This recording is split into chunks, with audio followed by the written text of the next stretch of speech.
kadi bacok ini.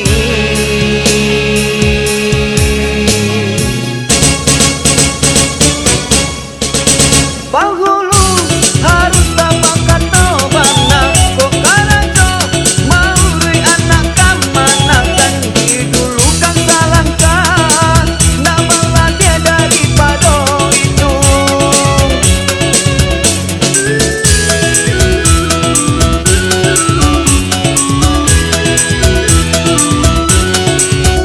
Oi mama, usah jadi mama panggang dia habis sawah tinggal kabatang karang dia sawah joladang lata kadai kamanakan juanan marasai dibaco sadonan adonan ta singgung donan talendo kodi diam-diamkan saja siap mulai nak kawan apa.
Dengarkan desa nah kini denai bapasan di dalam gurauan ko pesan disampaikan.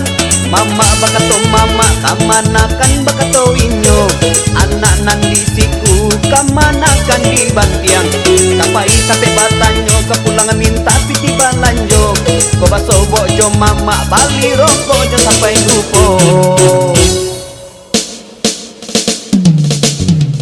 Banyak terjadi di zaman kini selalu paksa dosa wajopi matang manan panghulu manan mama manan kamanakan indah latang tunang kadi baco kini nang kadi baco